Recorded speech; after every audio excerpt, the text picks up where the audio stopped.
Vamos a exponer sobre el desarrollo embrionario y somos Juan Andrés Montoya Redondo, Cindy Vanessa Cedillo Domínguez y Cintia Ontiveros Padilla. Poco después de que la mórula entre el útero, aproximadamente 4 días después de la fecundación, aparece en su interior llena de líquido en la cavidad blastocística. El líquido pasa de la cavidad uterina a través de la zona pelúcida para crear este espacio. Conforme la cavidad blastocística se llena de líquido, separa los dos blastómeros en dos porciones. La primera porción va a ser la capa externa, que se va a llamar trofoblasto, que va a ser muy delgada y que va a dar lugar a la porción embrionaria de la placenta. Y también tenemos una capa interna que se va a denominar embrioblasto, donde esta va a dar lugar al embrión. Y durante el estadio de desarrollo, la conformación de estas dos capas se le va a llamar blastocisto. La descamación de la zona pelúcida permite que el blastocisto anidado experimente un rápido aumento de tamaño mientras flota en el útero. Este embrión temprano se nutre de las secreciones de las glándulas uterinas.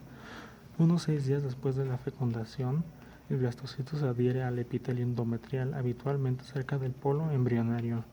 El trofoblasto empieza a proliferar rápidamente en cuanto el blastocisto se adhiere al epitelio endometrial y se diferencia gradualmente en dos capas. Ya empezamos. A ver. Una capa interna, el citotrofoblasto, y una capa externa, el sincitiotrofoblasto. Al cabo de unos 6 días, las prolongaciones digitiformes del sincitiotrofoblasto se extienden hasta el epitelio endometrial e invaden el tejido conjuntivo. Al final de la primera semana, el blastocisto se implanta superficialmente en la capa compacta del endometrio y se nutre de los tejidos maternos erosionados. Este sincitiotrofoblasto, muy invasivo, se expande enseguida cerca del embrioblasto, en la zona conocida como polo embrionario. El sincitiotrofoblasto produce enzimas que erosionan los tejidos maternos, permitiendo al blastocisto atravesar el endometrio. Al cabo de unos 7 días aparece una capa de células, el hipoblasto, en la superficie del embrioblasto, que mira hacia la cavidad blastocística. Los datos embriológicos comparativos indican que el hipoblasto nace por la deslaminización de los blastómeros del embrioblasto. A medida que avanza la implantación del blastocisto, aparece un pequeño espacio en el embrioblasto. Ese espacio es el primordio de la cavidad amniótica.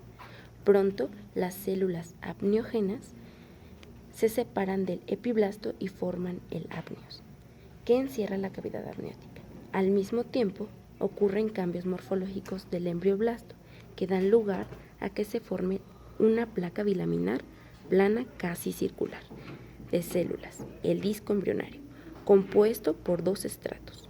Uno, el epiblasto, que es la capa más gruesa que se compone de células cilíndricas altas relacionadas con la cavidad amniótica, y el hipoblasto, que consta de pequeñas células cuboideas adyacentes al saco vitelino. El epiblasto crea el suelo de la cavidad amniótica y continúa con la periferia con el amnios. El hipoblasto es el techo de la cavidad del saco vitelino y se prolonga con una delgada membrana exocelómica. Esta membrana, junto con el hipoblasto, tapizan la vesícula umbilical primaria. Las células del endodermo vesical forman una capa de tejido conjuntivo llamada mesodermo extraembrionario, que rodea el amnios y la vesícula umbilical. Este mesodermo continúa formándose a partir de las células provenientes de la estría primitiva. A medida que se forma el amnios, el disco embrionario y la vesícula umbilical primaria aparecen cavidades aisladas, llamadas lagunas, en el sincitiotrofoblasto. Las lagunas se rellenan enseguida de una mezcla de sangre materna de los capilares endometriales rotos. El líquido de los espacios lagunares pasa al disco embrionario por difusión y provee de material nutritivo al embrión. La comunicación de los capilares endometriales erosionados con las lagunas establece la circulación placentaria primordial.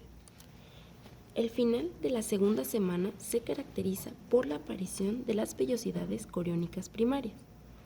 La proliferación de células citotrofoblásticas produce extensiones celulares que crecen hacia el sincitio trofoblasto.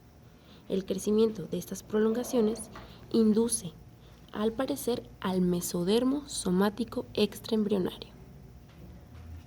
Puede salir del problema. 3.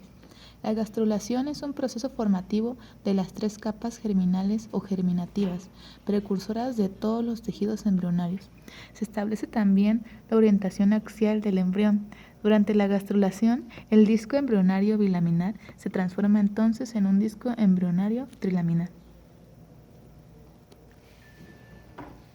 El primer signo de gastrulación es la aparición de la estría primitiva. A comienzos de la tercera semana aparece caudalmente en el plano medio de la cara dorsal del disco embrionario, una opacidad formada por una banda lineal engrosada del epiblasto. La estría primitiva se debe a la proliferación y el movimiento de las células del epiblasto hacia el plano medio del disco embrionario. A medida que la estría se enloga por la adición de las células a su extremo caudal, el extremo craneal prolifera para formar el nudo primitivo. La estría primitiva forma activamente mesodermo por el ingreso de células hasta la primera parte de la cuarta semana. Luego se frena la producción de mesodermo. La estría primitiva disminuye de tamaño relativo hasta convertirse en una estructura insignificante en la región sacrococcídea del embrión. Normalmente la estría primitiva experimenta cambios degenerativos y desaparece al final de la cuarta semana. El ectodermo embrionario da lugar a la epidermis, los sistemas nervioso central y periférico, los ojos y los oídos internos y en forma de células de la cresta neural a muchos tejidos conjuntivos de la cabeza. El endodermo embrionario es el origen de los revestimientos epiteliales de las vías respiratorias y alimentarias, incluidas las glándulas que se abren al tubo digestivo y las células glandulares de los órganos asociados como el hígado y el páncreas. El mesodermo embrionario da lugar a todos los músculos esqueléticos, las células sanguíneas y el revestimiento de los vasos sanguíneos, todas las capas musculares lisas, viscerales, los revestimientos sedosos de todas las cavidades corporales, los conductos y órganos de los aparatos reproductor y excretor y la mayor parte del aparato cardiovascular.